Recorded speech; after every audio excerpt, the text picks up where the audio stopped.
Hey, how's it going? It's Devin with Devin Started, and we're here. We have arrived for the Q&A, and I don't know if you saw my short from yesterday because this was supposed to be out yesterday.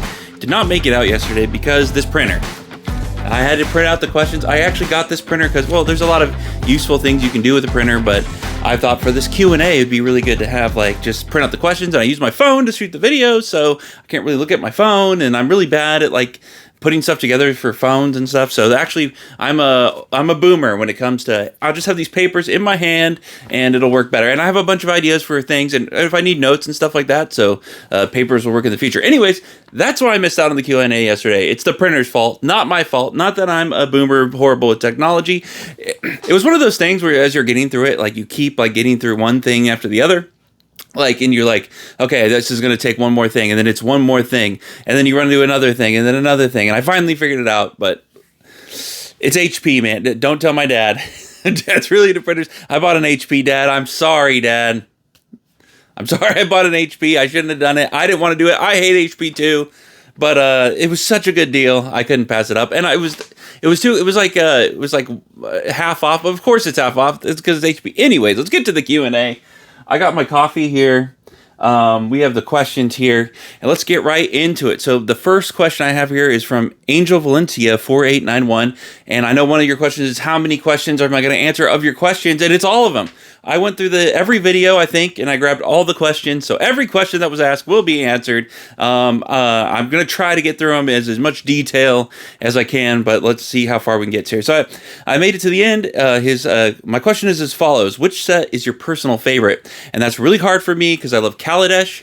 I love oh, why can't I think of it? I love Ixalan. But why can't I think of the name of it? Kaldheim. I know it's Kaladesh, Kaldheim, it throws me off. So I really love Vikings. A Viking set is really cool. I really love Pirates, which Pirates and Vikings, kind of similar thing, kind of similar theme there. But I love the Snow Pirates. I love the Pirates. And then Kaladesh is just, I got obsessed with Magic after Kaladesh, so it's kind of hard there. I'm going to have to go with Kaldheim, though, because I feel like that set is so underrated, and I love Ixalan, too. Ugh, it's so hard. I'm going to go with Kaladesh as my favorite set. Okay, here we go. A Magic set, that is. Okay, here we go. So, El Switchblade asks, my question is, what is your favorite deck archetype? Okay, so when I play, at least last time I was playing hardcore, and this is forever ago, I was one of the first people, believe it or not, to get a Mythic ranking on Arena, and that's just due to I played a red deck wins, super fast aggro deck. That's not really my archetype. My archetype is just what's fun. I love theme decks. I love making a shitty pirate deck or a shitty, like I said, if you watch my Lorcana videos, like a shitty Snow White and the Seven Dwarfs. I don't really care. I just want it to be fun. And when I see a card, I want to get excited. I'm not really what's the best combo I can play to win the game, which is fun when you do win. I know Billy thinks that, or I mean, El Switchblade here thinks that I'm really bad at losing, but it's just when you lose to the same guy 40 times in a row, you tilt. Okay, I tilted. Okay, I don't tilt often. I can lose with grace, but after losing to the same guy over and over again, I do tilt. Okay. Anyways, thanks, Billy. So the next question is from Angel Valencia 4891. Who thank you for the questions. I really appreciate that. Guess I'm the only one here at the end credits, which you were. Thanks. Question 2: what's your worst FOMO purchase? So I'm going to probably make a whole video on this, but my worst FOMO purchase was, let me see here, I can grab it real quick. This is, right here, Foil Force of Negation. Foil Force of Negation is my biggest FOMO purchase. I just had, some bad ideas and bad concepts. It was like all of the fallacies running together into one to make you make the most stupid decision. And as I was doing it, I knew I was making a bad idea or a bad purchase. But my thought here was, you know what? I can't buy all the doubles masters. I can't like hoard double masters, which if I had done that, that would have been stupid too. But I love double masters, and I was like, I want to get involved in it. And this was like one of my, and I was having nothing but success up until this point where I was like, you know what, I'm gonna go in and I'm gonna go big, and I'm gonna go big on foil force of negation, which was so stupid looking back on it. And it's even one of those things, when I was doing it, I knew it was stupid, but I was just like, I love the card. There's a whole history behind it with me and that card, which I'm going to have a whole video on it, but I went in too deep, and I made a massive mistake in trying to basically control the market with that. Well, just kind of like, hold back. But anyways, it was foil force of negation.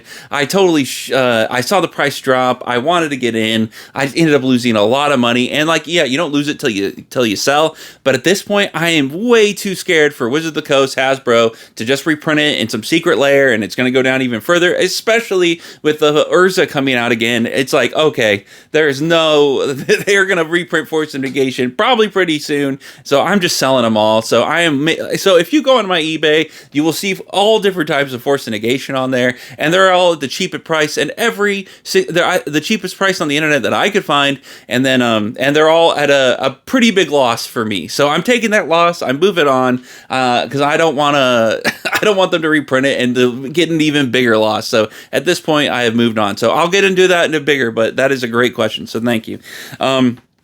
Devin, number one. Oh, this is from L. Howard, 2106. I would be interested to hear about how you first got into TCGs. So my very first experience with TCGs was my dad owned a shop in downtown Eugene to fix printers and to refill inkjet cartridges, which is why my whole thing with the printer from the beginning, I probably should call my dad about getting a printer, which is like, I didn't know I was going to be making this confession on YouTube, so I'm sorry, Dad, but so I got this printer. So he used to own this printer repair shop and ink refilling shop downtown. This is like back in the 90s, and some of the people that he worked with were super into Magic and Doom, and I remember just being a kid playing around there, and then they got us into Doom, which scared the shit out of me because those imps and stuff would scream at you and stuff, and I was so like freaked out. I was like just a little kid, and like so I kind of associated like Doom and Magic and like all that really cool stuff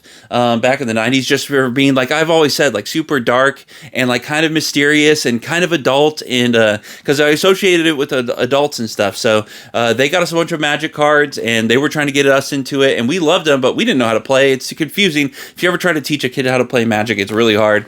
And even me, I didn't get it, but we would just like throw the cards and have fun with them, playing with them. Eventually, our mother burned our entire Magic collection because Satan was in it, of course. As you know, Satan's in Magic, so they were all burned, and I always make fun of her. It's like, okay, she probably burned up a Black Lotus or something like that, but it was like we didn't treat those cards any good. And I wonder what the most expensive card my mother burned. It was like is what I would like to know if I could go back in time and check out that collection. So that's how I got introduced and started in TCGs. I was about like 7 or 8.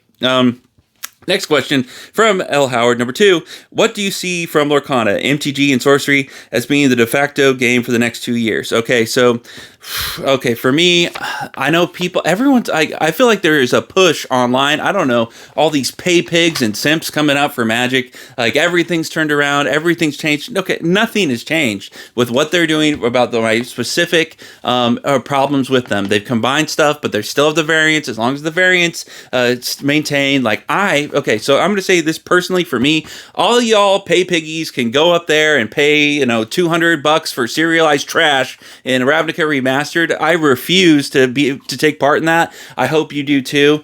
So Magic is definitely on my lowest, but I think just from a mainstream perspective, it's going to be Pokemon.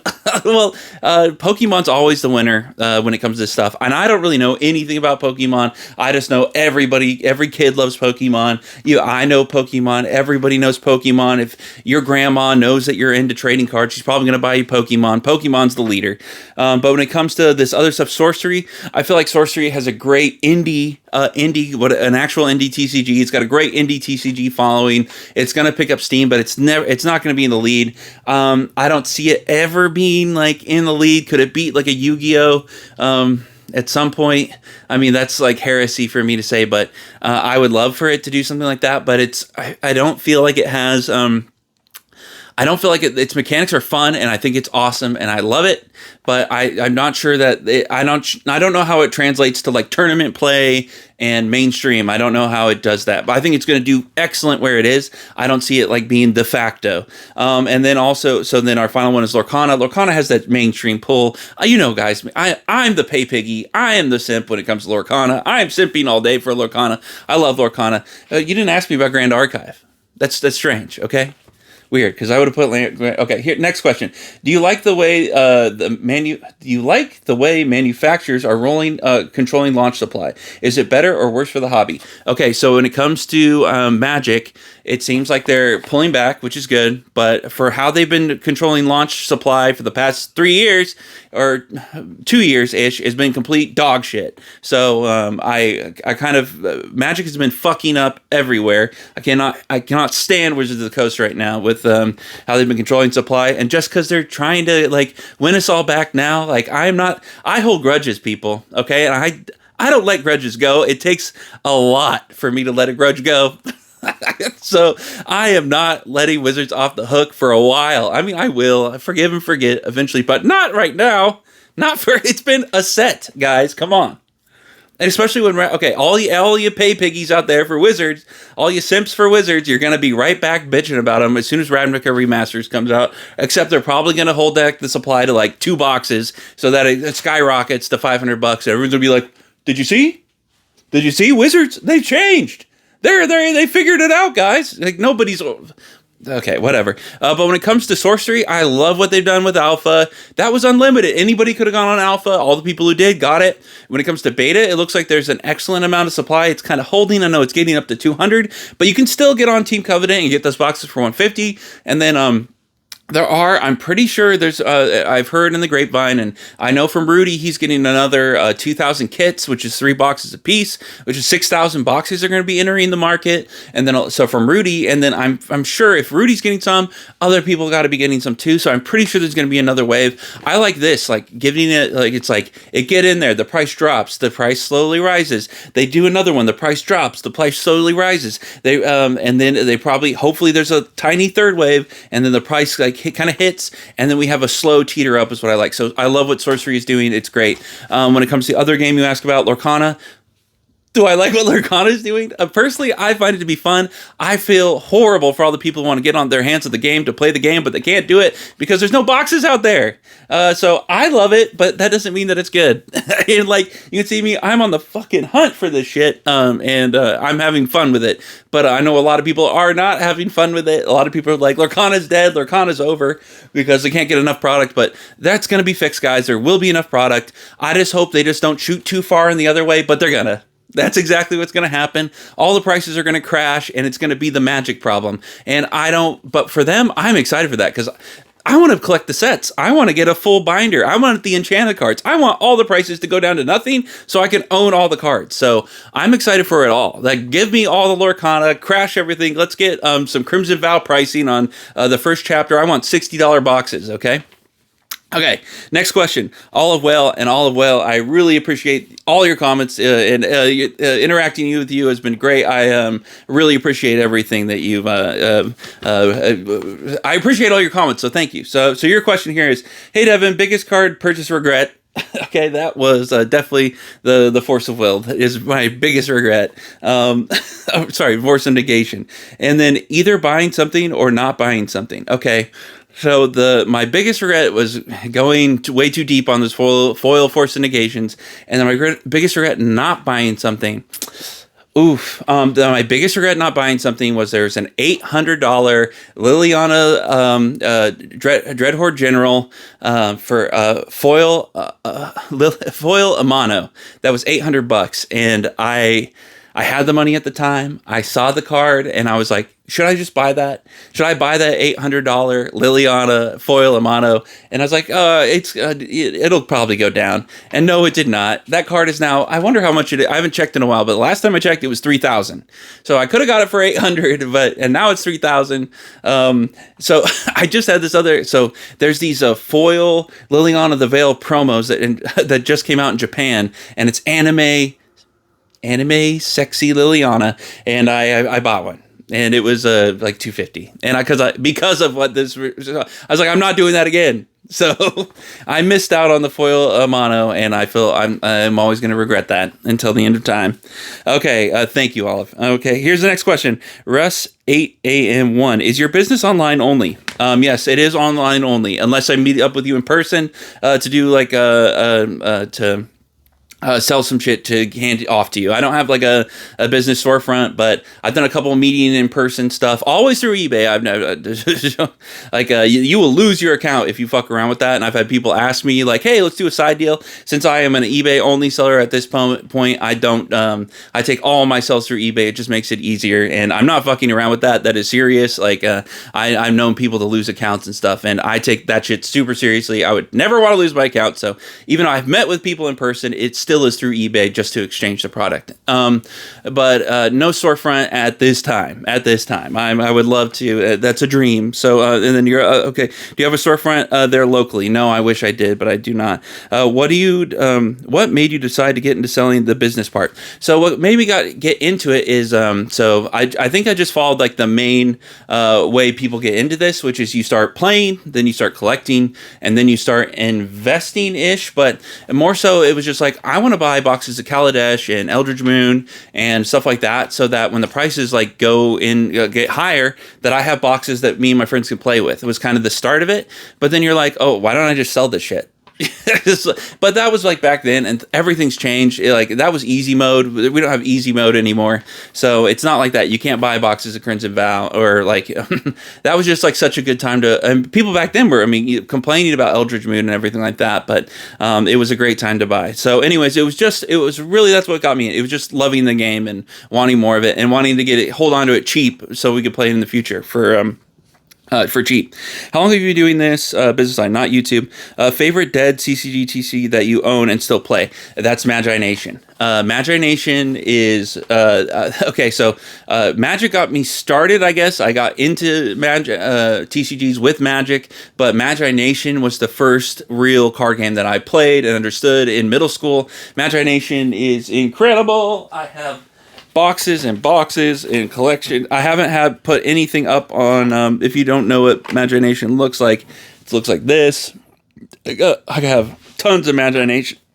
I wish I had some sealed Magi Nation, but I don't. I missed the boat on that.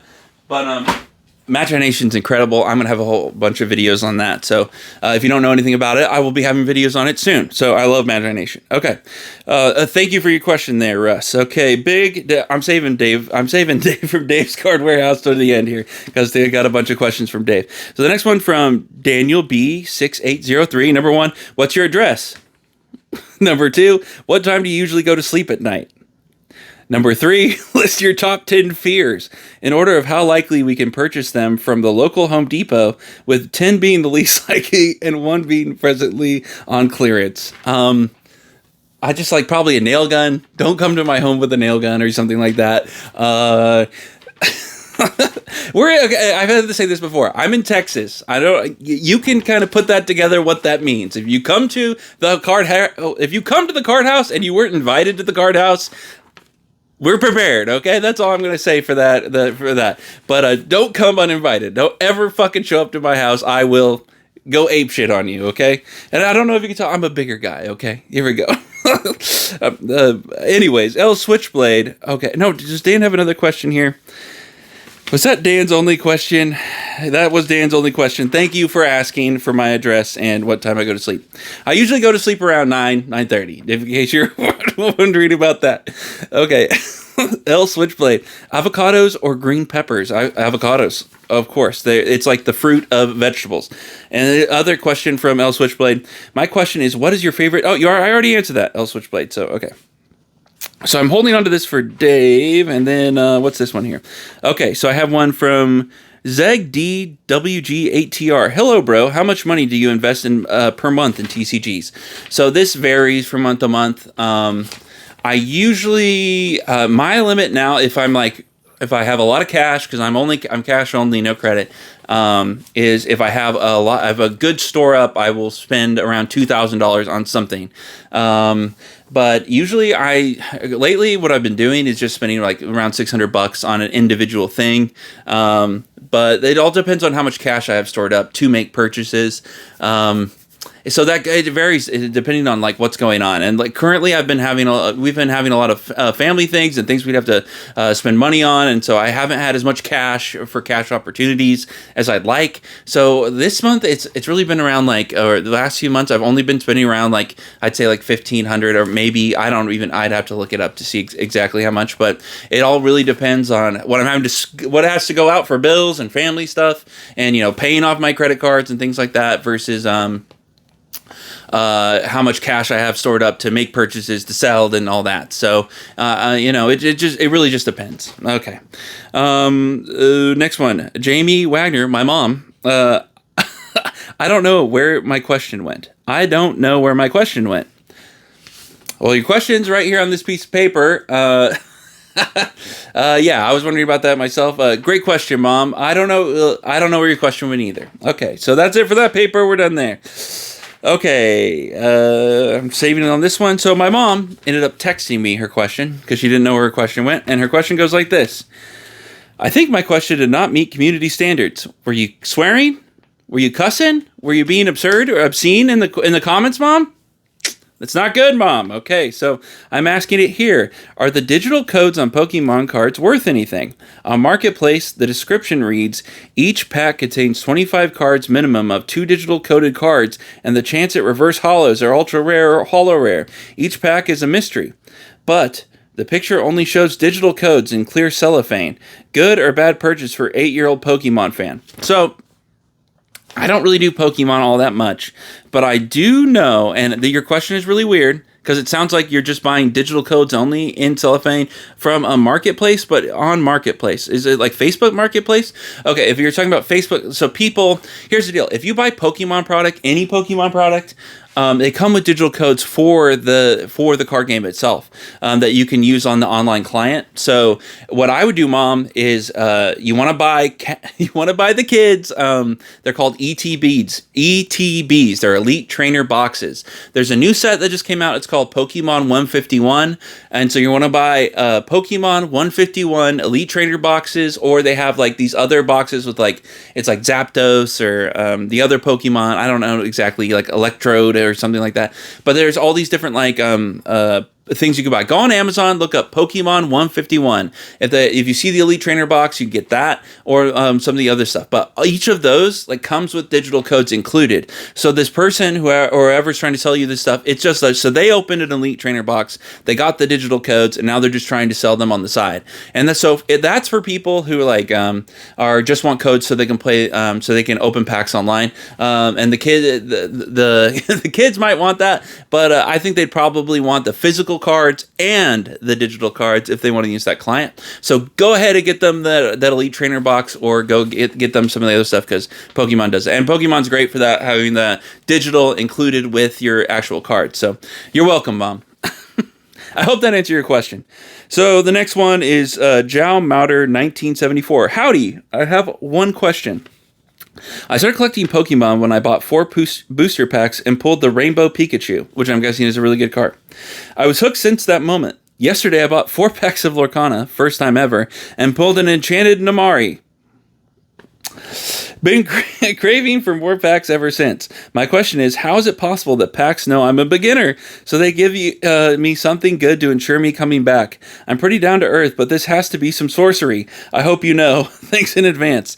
That's the beginner's luck. I feel like a lot of people have that. I think it was my second box. No, actually, my luck's always been dog shit. But other people have really good luck, and you're one of those people.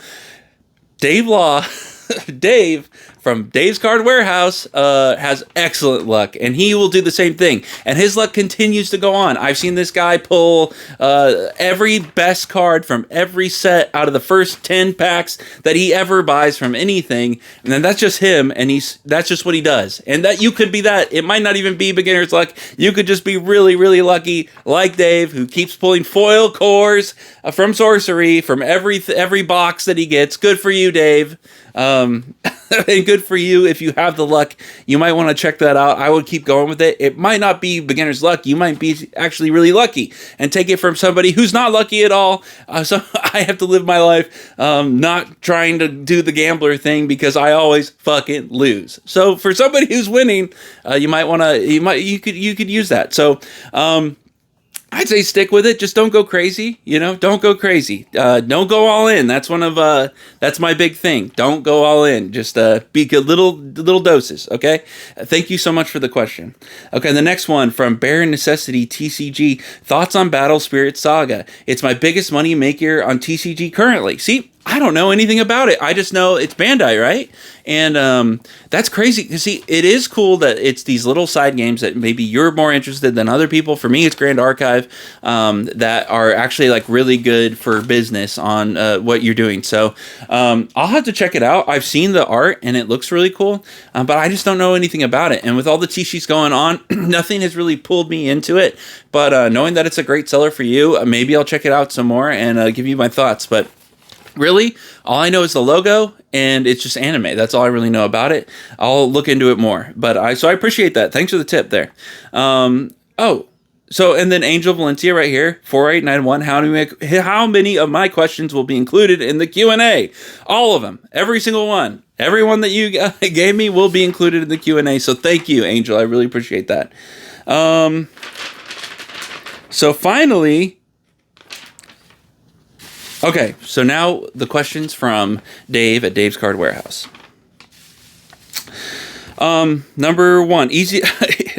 Dave's question. Number one, are we going to see some cracking of those boxes you always have behind you? Behave behind you. Great. Are they even real? Rudy's boxes were proven fake, empty.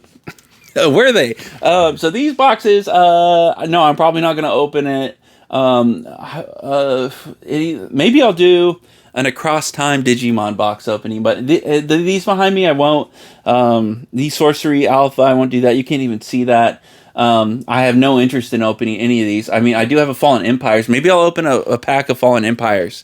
But no, I don't plan on opening any of the boxes behind me. I'm usually just opening stuff that's relevant and new. And so this is just stuff I put up here. I didn't like dress this up for you guys to be like, oh, wow, look at this. It's literally just how I have it stored there. If I had, I have like a original Innistrad, I probably would have that over here and, some other stuff. But this is not...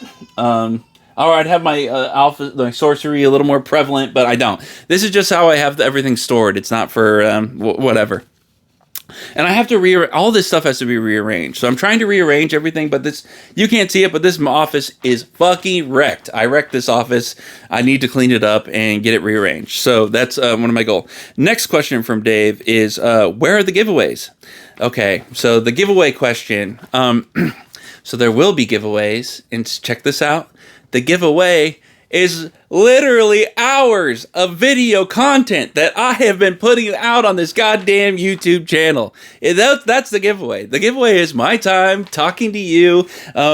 This takes time. This is a giveaway, and I don't want to have people on this channel who want to watch it because I'm giving them stuff. And I'm definitely so giveaways will not be happening on the channel. Besides me giving you my time and you giving me your time with the comments and interacting, and that's the giveaway. It's us hanging out here. That's the giveaway. It's not the shit. Like I said, I don't want people on this channel because they want shit from me, or they think they're going to get something for free. I want people who actually enjoy watching the videos, who take their time to watch the videos because they enjoy them, not because they're going to get something, at some point. That being said, though, I will say that the only thought that I have that I would ever do a giveaway is if I got something for free from like somebody like to review or something like that. Kind of like how the professor does it. Sometimes he'll give away stuff, but that he gets for free. Like I might do that, something like that, if I did ever get something like that.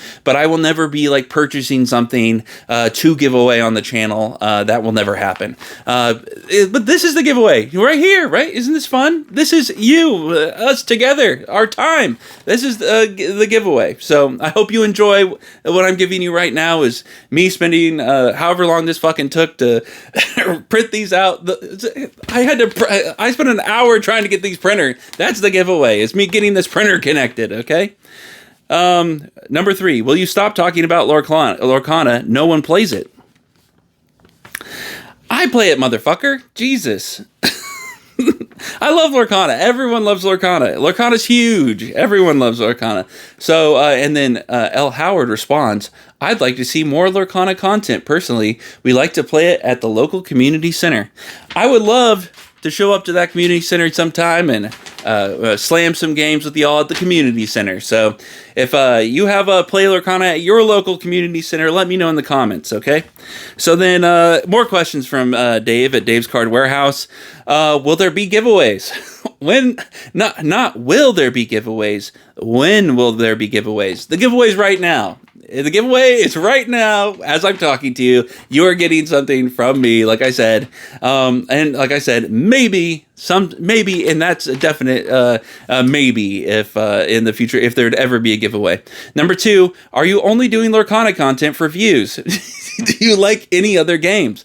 I like plenty of other games. Look at the channel videos. I talk about lots of games.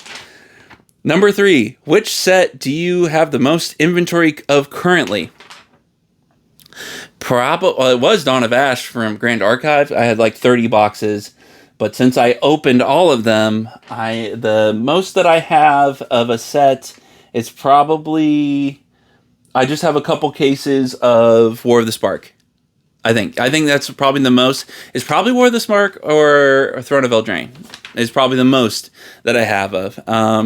Then let's see here. Oh, what is your most expensive card? My most expensive card is a rookie. Where is it? Is this? It is a rookie Gem Mint 10 PSA graded Stone Cold Steve Austin signature signed one of a kind card. This is my glory. This is my be all card. This is it right here. Stone Cold Steve Austin signed Gem Mint 10. That is the jam right there. That is, absolutely love that card. Personally, I wouldn't sell it for less than $20,000. For me personally, that's what it's worth. Or maybe right there, $30,000. I'd sell it for $35,000, $40,000. It would take a lot for me to ever sell that card. And then, what is your plan to quit your day job and run a full-time card business and YouTube star? That last question. Thank you, Dave, from Dave's Card Warehouse. I always appreciate you. I know I wear a tank top sometimes. Oh, sorry, it's getting hot in here. So I personally, right now, I love doing this, and this is obviously, you can see it's my passion, is coming on here, talking to y'all, getting it on eBay, selling these cards.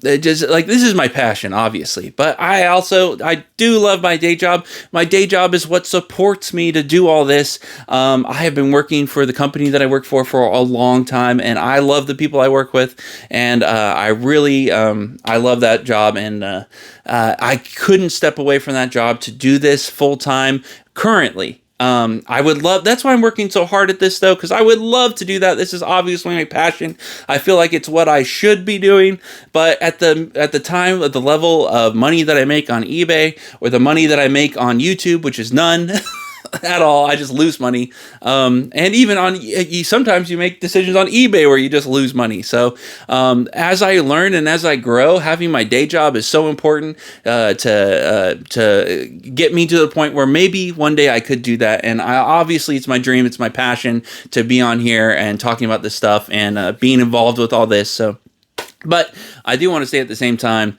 that I do I do really appreciate my day job, and what I do there is which I've been doing for a long time is good. And I never really talk about my job, not even like people will get on Facebook or they'll talk to family members and stuff. But I just feel like I'm very lucky to work how I do and where I do, so that people let me be me, and like that's just a really important thing. And I just think my advice for you out there, if you work a job where they don't let you be yourself, that is a huge fucking problem. So I really appreciate being able to be myself and make money while I'm doing it. And although it's not my passion, just be able to wake up in the morning, go to my job, and I don't like dread waking up to go to work. And I have to get up early to do all my eBay stuff, and so I'm up at 5 every day, getting orders out, listing stuff, reading stuff, and then by 9 I am getting ready. I'm working my job, and then then after that I have to get these videos out and stuff like that. So I have a lot to juggle, and I also have a family and a kid, and there's a lot going on all the time. So and my regular job helps me support to do that. One day, if this ever took off, I would absolutely love to just focus on this full time and maybe give a little more research to what the fuck I'm talking about, so you guys have a little more researched opinions when I gave them. They weren't just all my feelings. So because that's all I have time for, is to give you my feelings. I don't have time to do in-depth research because I'm literally doing eBay, YouTube, and my real job at the same time, and having a family and friends and a life besides like all of that. And I go to the gym, I work out. That's it. I wanted to appreciate all of you so much for participating in the Q&A, for being a part of this, being a part of the channel. I really, I've loved every moment of it. I really, really, really, really appreciate you. And the subscribers, getting over 100 is awesome. And, we'll do this again at 1,000 or whatever. But if I ever make it there, I'm going to keep going. So hopefully I do make it there at some point. But this has been so much fun. So thank you. And thank you for participating. That makes me feel so good. And I really appreciated all the questions, especially you, everyone on here. And my mom, even my mom. But I expected, if mom didn't show up, thanks. Thank God mom showed up. So appreciate. I hope that helped with the Pokemon mom. So anyways, that's it for the Q&A. I hope you all have a great weekend. I'm going to have some sorcery box openings up on the channel, hopefully tomorrow. I just got to get everything put together, but we got a lot of stuff going on. So, and I've already spent so much time and I'm running out of time, so I got to go. Anyways, you guys have a fantastic day and I'll see you later. Bye-bye.